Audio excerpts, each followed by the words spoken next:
Hello everyone. அறிவாலும் அன்பாலும் நிறைந்திருக்கும் எனது அருமை நேயர்களே, உங்கள் அனைவரையும் மீண்டும் சந்திப்பதில் பெரும் மகிழ்ச்சி அடைகிறேன். உங்களுடைய மேலான ஆதரவுதான் என்னை இது போன்ற பயனுள்ள கருத்துக்களை தேடி பகிர தூண்டுகிறது.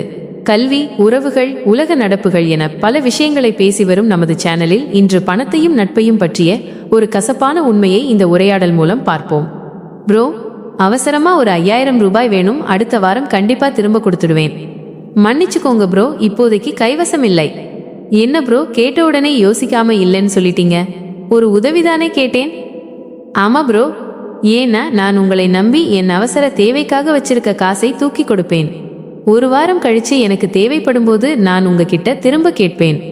அப்போ நீங்க என்ன சொல்லுவீங்க தெரியுமா?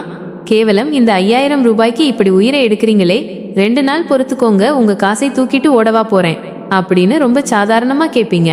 மனிதம் மரித்து விட்டது, மனுஷனை விட வெறும் காகிதத்துக்கே இங்கே மரியாதை அதிகம்னு சமூக வலைத்தளத்துல ரைட்டப் எழுதுவீங்க. மணி காண்ட் பை ஹாப்பினஸ்னு வாட்ஸ்அப்ல ஸ்டேட்டஸ் வைப்பீங்க. கடைசியில் மாளிகையோ குடிசையோ நாம் போகும் இடம் அந்த 6 அடி நிலம்தான், இடையில் எதுக்கு இவ்வளவு ஆட்டம்னு தத்துவமா போஸ்ட் போடுவீங்க. இதெல்லாம் கேட்டு நான் கெட்டவனாகிறத விட இப்போதே இல்லைன்னு சொல்லி உங்க முன்னாடி கெட்டவனாவதே மேல்னு தோணுச்சு.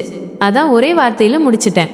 உறவுகளை பணத்தை கொடுத்து நட்பை இழப்பதை விட ஆரம்பத்திலேயே உண்மையை சொல்லி நட்பை காப்பாற்றிக் கொள்வதே புத்திசாலித்தனம். இது போன்ற பல யதார்த்தமான பதிவுகளை தொடர்ந்து பார்க்க மறக்காமல் நமது சேனலை சப்ஸ்கிரைப் பண்ணுங்கள், லைக் பண்ணுங்கள், உங்கள் நண்பர்களுக்கும் ஷேர் பண்ணுங்கள். இந்த வீடியோவை பற்றிய உங்கள் கருத்துக்களை கீழே கமெண்ட் பண்ணுங்கள். மீண்டும் ஒரு நல்ல பதிவில் உங்களை சந்திக்கிறேன். நன்றி.